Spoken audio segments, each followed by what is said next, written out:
The sandwich is practically an American institution, a staple of lunchboxes, parties, and picnics. But have you ever wondered about the sandwiches that graced dinner tables in decades past? Today, we're diving into some of the most popular forgotten sandwiches from history. Let's take a trip down memory lane. 1. Creamed corn sandwich. This lunchtime classic was incredibly easy to make. It primarily consisted of creamy, sweet corn kernels, often paired with cheese, vegetables, and herbs, spread on buttered bread. A quick press in a panini maker, and lunch was ready to go. This sandwich was a favorite for those with busy lifestyles, offering a quick and tasty meal. However, as tastes evolve, creamed corn sandwiches faded from popularity. While a rarity in restaurants today, it's still beloved by those who appreciate nostalgic flavors and vegetarian-friendly options. 2. Pimento cheese sandwich. A true American classic, the pimento cheese sandwich was once a household favorite. Originating in the North, it became a southern staple due to the abundance of pimento peppers in the region. The simple yet delicious recipe included mayonnaise, warm milk, shredded cheddar, and pimento peppers spread over fresh bread. While it has waned in popularity, pimento cheese still finds its way into modern kitchens as a sandwich spread, a side dish, or even a burger topping. 3. Anchovy paste sandwich. A major staple in the 1950s and 60s. This sandwich was even referenced in pop culture, including the 1981 James Bond film For Your Eyes Only. The recipe was simple yet flavorful. Crushed anchovies mixed with breadcrumbs, olive oil, milk, and pepper, spread on toast with cucumbers. While its strong flavor isn't for everyone, the anchovy paste sandwich remains a unique and versatile option for those who appreciate bold tastes. 4. Bacon and peanut butter sandwich. An unexpectedly delicious combination, the bacon and peanut butter sandwich was a sensation in the 1950s and 60s. Made with peanut butter, banana slices, and crispy bacon, this sandwich was a nutrient-dense powerhouse. While changing tastes have made it less common, many still swear by this savory sweet delight. If you're feeling adventurous, try adding ketchup or caramelized onions for an extra kick. 5. Mock ham salad sandwich. A Depression-era creation, this sandwich was a clever solution for when real ham was unavailable. It consisted of ground bologna, chopped hard-boiled eggs, onions, sweet pickle, and mayonnaise, creating a spread that mimicked ham salad. As meat became more accessible, the need for a mock version faded, but it still remains a popular choice for those seeking a budget-friendly alternative. 6. Bologna salad sandwich. Rumored to have originated during World War II, this sandwich was a convenient and cost-effective meal. The recipe included ground bologna, hard-boiled eggs, creamy salad dressing, and sweet pickle relish. Left to refrigerate before spreading on sandwich buns, it was an easy, long-lasting meal. As food options expanded, this once popular sandwich lost its prominence but still appears in some nostalgic kitchens. 7. Fried spam sandwich. Spam gained immense popularity during World War II when fresh meat was scarce. A fried spam sandwich made with grilled spam, cheese, mustard, or mayo on toast became a staple for many families. As fresh meat became readily available post-war, spam sandwiches declined in popularity. However, spam still enjoys a dedicated following worldwide, with variations of this classic still enjoyed today. 8. Egg and sardine sandwich. This protein-packed sandwich, popular from the 1920s through the 50s, was a product of necessity. Made from mashed hard-boiled eggs and sardines spread between bread slices, it was an affordable and nutritious meal. As more protein sources became widely available, The egg and sardine sandwich faded into obscurity, but it remains a fascinating relic of the past. 9. Mock chicken sandwich.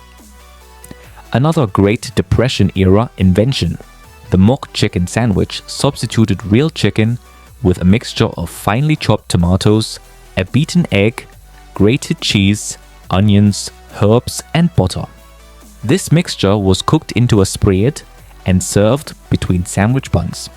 While it tasted remarkably good, it couldn't compete with real chicken when it became affordable again. 10. Peanut butter and mayonnaise sandwich. One of the most unusual yet beloved sandwiches of the 1920s, the peanut butter and mayonnaise sandwich rose to popularity during the Great Depression. The creamy tang of mayonnaise complemented the rich sweetness of peanut butter, creating a surprisingly delicious combination. While it has largely disappeared from modern menus, those who grew up with it still remember its unique taste fondly. 11. Chicken liver sandwich.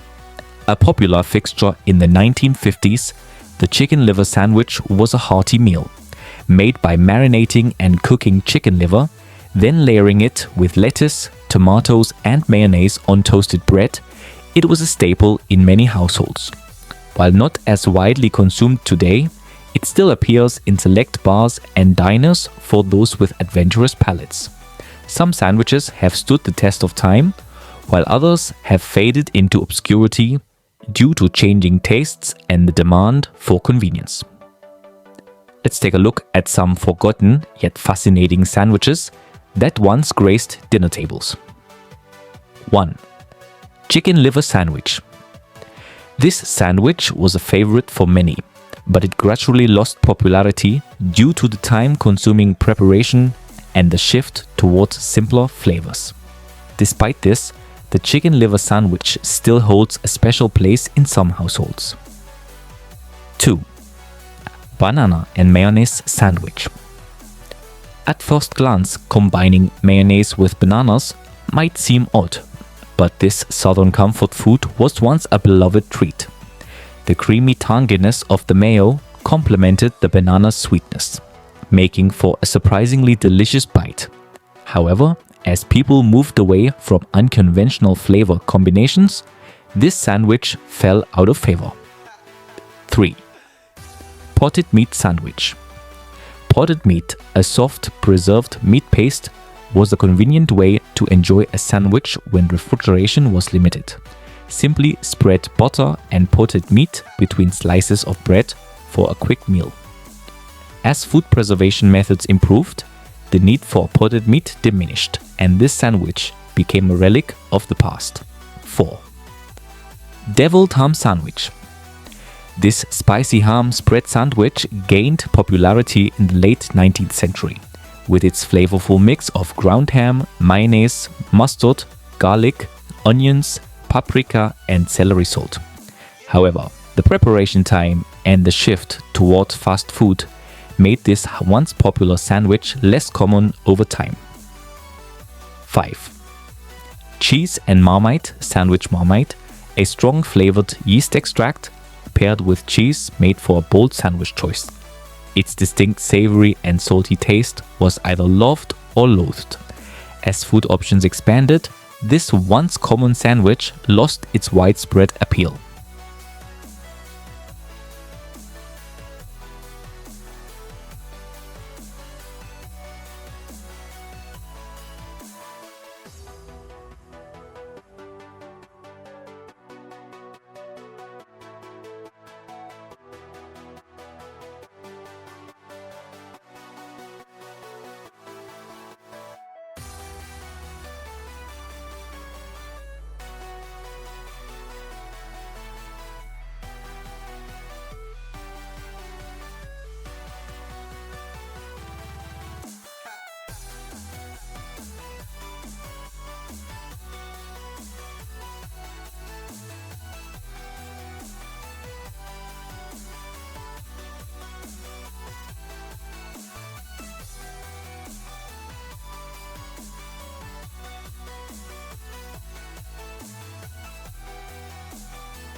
6. Cold meatloaf sandwich.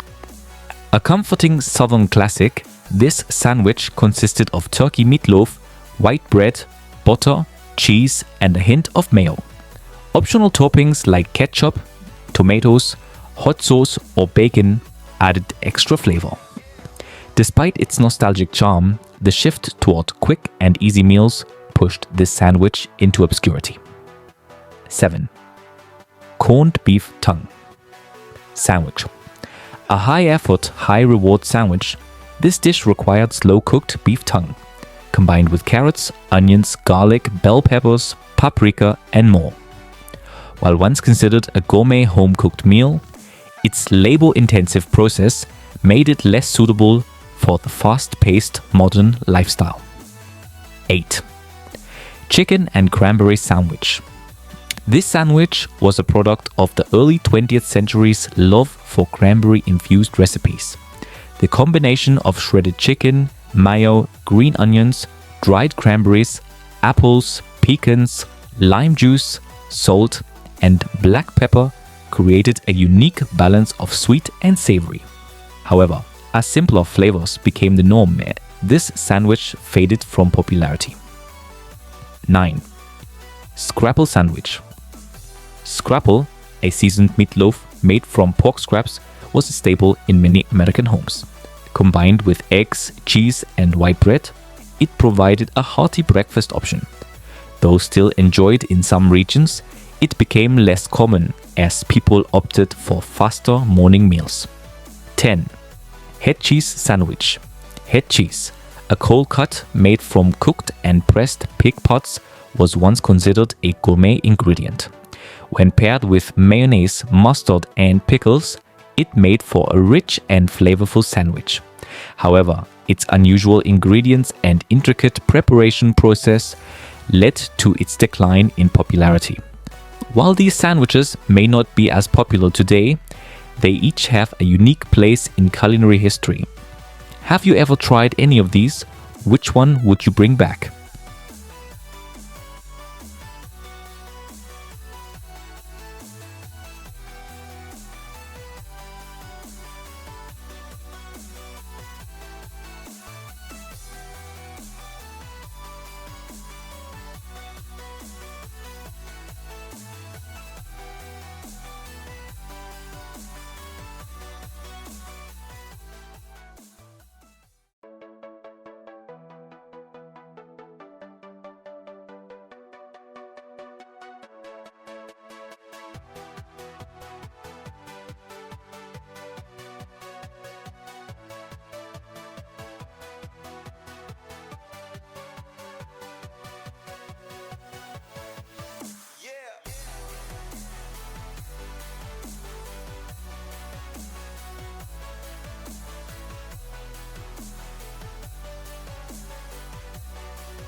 Arthur Treacher's fish and chips took off like a rocket when it launched in 1969.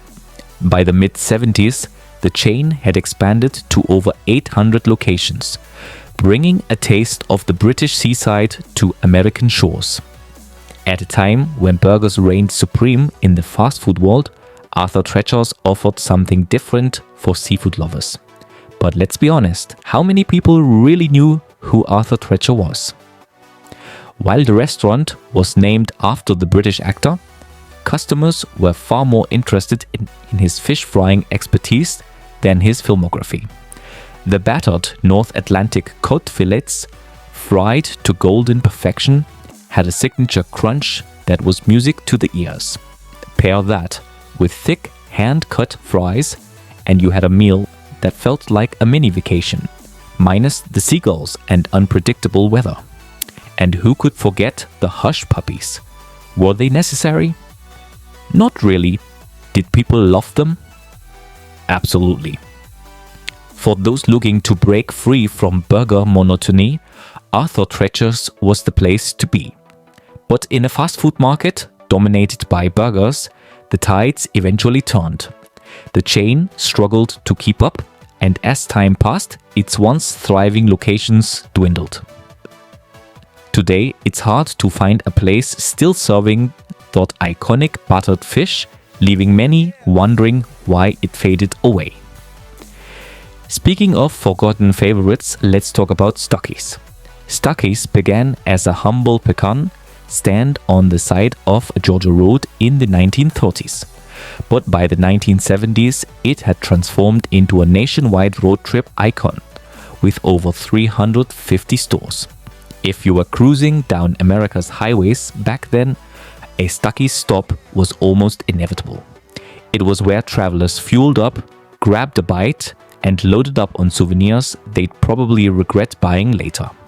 Who didn't need a plastic alligator keychain, right? The real charm of Stuckey's wasn't just in its cozy, family-friendly vibe. It was the snacks, particularly the famous pecan log rolls. A road trip without one of those sugary, nut-covered delights just didn't feel complete. The food itself wasn't anything special. Hot dogs, burgers, and southern comfort dishes. But it was reliable, just like an old friend from middle school. Despite its nostalgic charm, Stuckey's couldn't keep up with the corporate giants that eventually took over highway rest stops. Slowly but surely, the once thriving chain faded into history. Next time you pull into a gas station on a road trip, take a moment to remember the simpler days when Stuckey's was the go-to stop for weary travelers. And speaking of simpler times, few restaurants bring back cherished memories quite like Bennigan's. In its prime, Bennigan's was the go-to spot for a special family dinner. Hardworking parents would take their kids there for a treat. And at the time, few realized the sacrifices they made to create those moments. As a kid, you weren't thinking about the cost. You were just there for the mozzarella sticks. Among casual dining spots like Chili's, TGI Fridays, Applebee's, Red Robin, and Ruby Tuesday, Bennigan's stood out. It had the perfect combination of a lively atmosphere, hearty food, and if memory serves, some of the best chicken tenders known to humankind. Though a handful of Bennigan's locations still exist, they are a shadow of their former selves. The charm and excitement of the original chain seem to have disappeared. Maybe it's nostalgia talking, or maybe restaurants just don't live up to childhood memories. Either way, it's hard not to miss those carefree days when a simple meal at Bennigan's felt like the highlight of the week. Nostalgia makes everything taste better. Either way, Bennigan's in the 70s and 80s was unbeatable. We're going back to back on a trip down memory lane, so let's take you back to a time when casual dining was more than just a microwaved burger. 11. Howard Johnson's was such a friendly place to have good food. Believe it or not, Howard Johnson's was actually great in the 60s and even into the 70s. And we have none other than Jacques Pepin to thank for that. Yes, the Jacques Pepin, a cooking legend, was once developing recipes for them. Who knew fast food could have such a sophisticated sous chef? Howard Johnson's was practically the McDonald's of the 70s. You couldn't miss that signature orange roof, standing tall like a beacon for road trippers across America. With over 1,000 locations, it was a go-to pit stop for anyone hitting the highways. Imagine the variety. Fried clams, 28 flavors of ice cream, and a classic grilled hot dog that somehow tasted even better after hours on the road. But like all good things, it didn't last forever.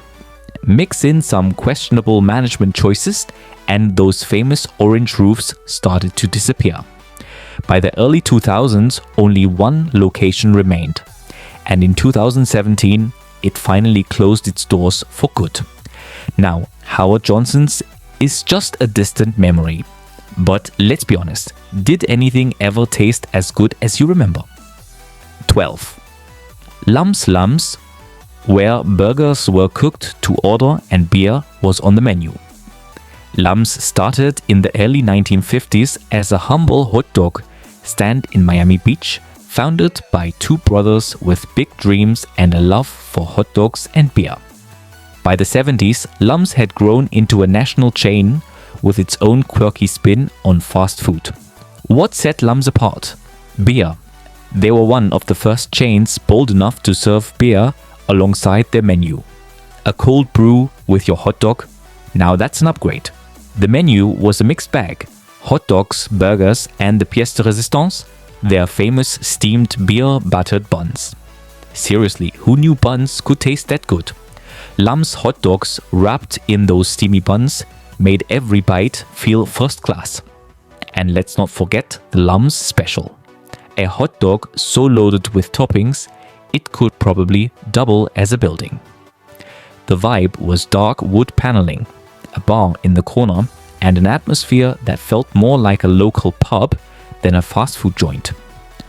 While it wasn't exactly kid-friendly, Lum's still found a way to fall out of favor with the masses. But up next is a joint where kids of all ages could spend hours inside without feeling out of place.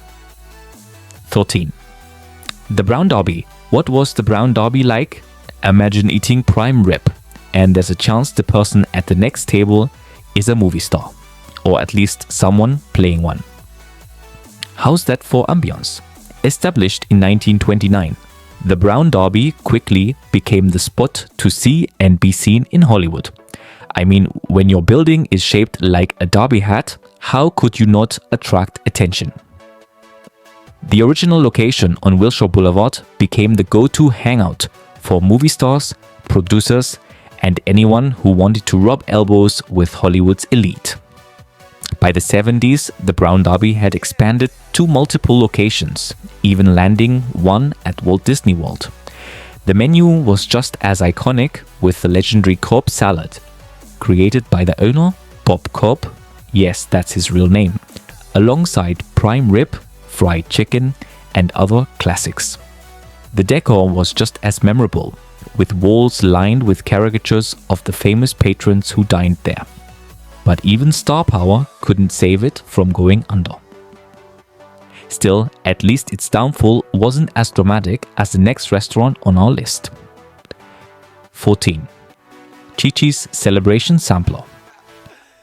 Which restaurant had the best Tex-Mex in America before it imploded?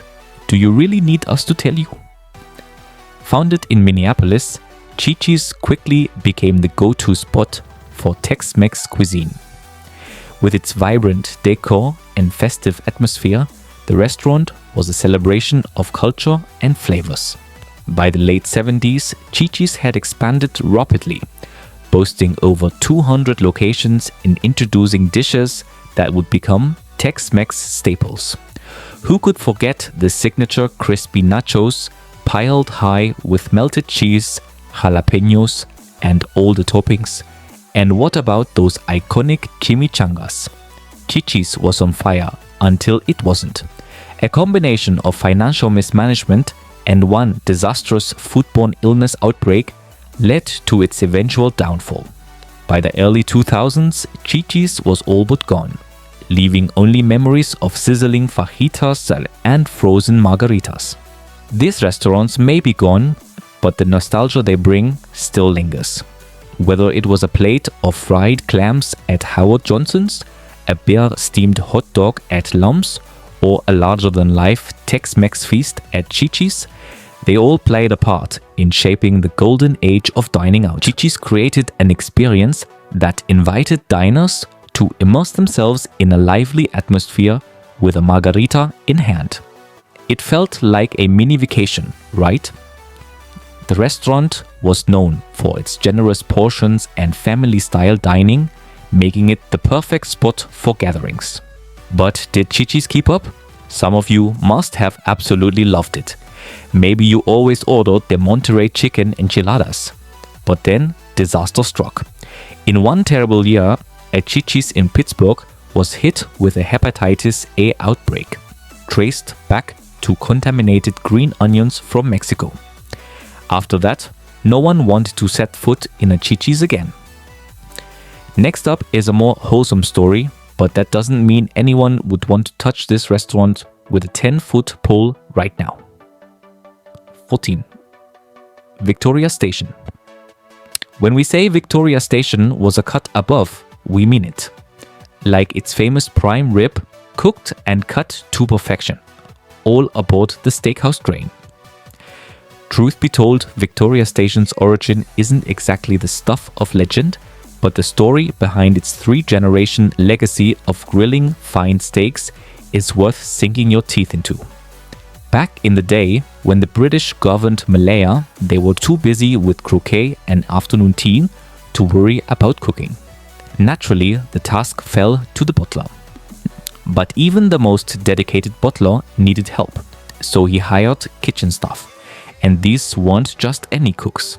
They elevated steak grilling to an art form, creating steaks more flavorful, aromatic and appetizing than anything at the average British dinner table. No offense, Brits. The creator of Victoria Station happened to be one of those who mastered the perfect steak. One day, while on vacation in England, the family was riding a train when someone had a genius idea. What if there was a steakhouse inside a train? And just like that, history was made. Or was it? Who wouldn't want to enjoy a fine steak in a train-themed setting? But what caused this popular chain to derail? By the late 1980s, Victoria Station was struggling with financial troubles, unable to keep up with changing dining trends and fierce competition. The novelty of the train car experience couldn't mask operational challenges, and one by one, locations closed. By the early 1990s, most of the restaurants had vanished. Was Victoria Station too much of a high-tech concept? Did that contribute to its downfall? If it did, then what can we say about the next restaurant, which was supposed to be simple, yet exciting enough to survive anything? 15. Roy Rogers. Did you think we'd forget about Roy Rogers? I used to love the Double R bar burger.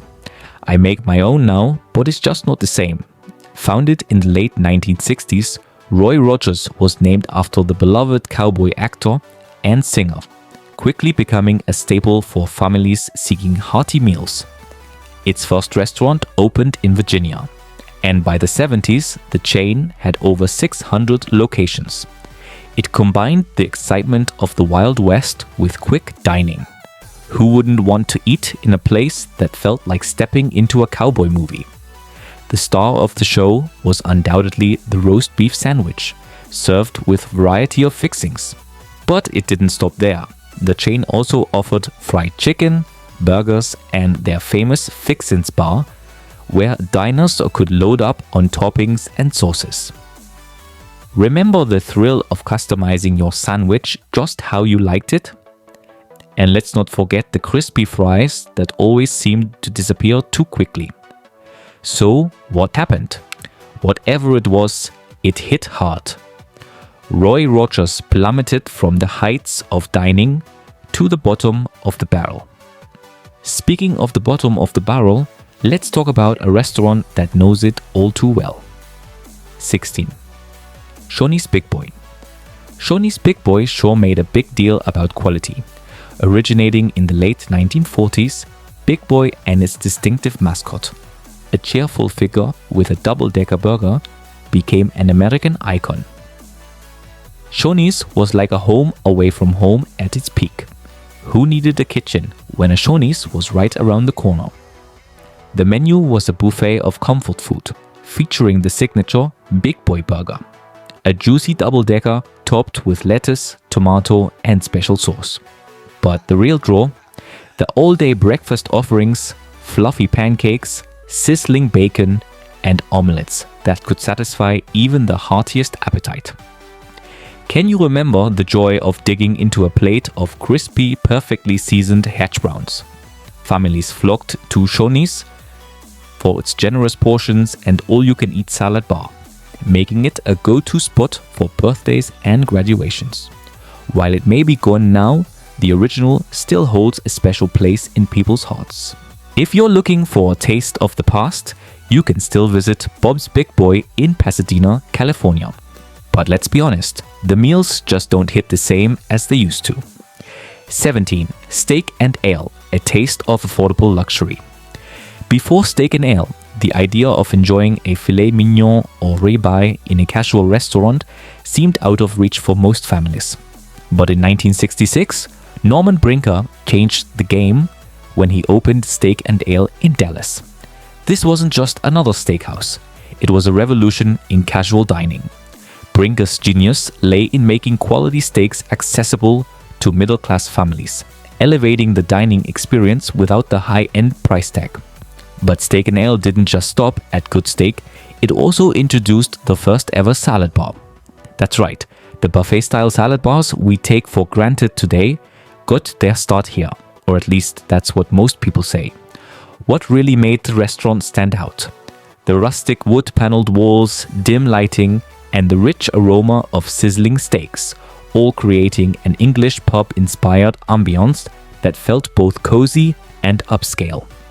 But as dining trends shifted, Steak and Ale struggled to keep up, and by the early 2000s, it had faded into nostalgia. Now, let's talk about a steakhouse that should have been the king for decades, but ultimately couldn't hold onto its throne. 18. Ponderosa Steakhouse. The Wild West on a plate. Founded in the early 1960s, Ponderosa Steakhouse quickly became a beloved fixture in casual dining, particularly in the Midwest and the South. By the 70s, it had expanded to over 600 locations, offering a rustic Western theme that promised diners a taste of the frontier. What made Ponderosa special? The all-you-can-eat steak and buffet. Families flocked to the restaurant for juicy, sizzling cuts of beef grilled to perfection. Served with baked potatoes, crispy fries, and a salad bar, stacked with everything from pasta salad to an avalanche of croutons. And let's not forget the decadent desserts that no visit was complete without. At its peak, Ponderosa was the place to get a hearty meal on a budget. But over time, changing tastes and competition took their toll. Today, finding a Ponderosa location is like searching for buried treasure. Rare and nostalgic, but likely not as golden as you remember. Now, let's talk about a restaurant that had the potential to be as big, if not bigger, than KFC. But fate had other plans. 19. Horn and Hardart, the original fast food revolution. Established in Philadelphia in 1888 and later expanding to New York City, Horn and Hardart wasn't just a restaurant. It was a futuristic marvel. It was America's first automated restaurant chain, giving diners a unique experience where they could serve themselves from a glass-enclosed food dispensers. By the 70s, it had become an institution, blending the convenience of fast food with the warmth of a classic diner. Was there anything more exciting than picking your meal from a row of colorful, ready-to-go dishes? The menu was comfort food heaven, creamy mac and cheese, mouth-watering meatloaf, and perfectly baked pies. And let's not forget the coffee. Served in shiny metal pots, it was the fuel of the working class and the signature of the chain. For decades, Horn and Hardart was ahead of its time.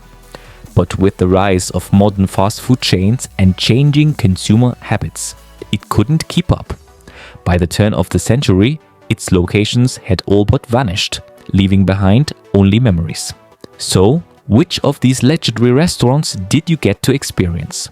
Are there any you wish you could visit just one more time?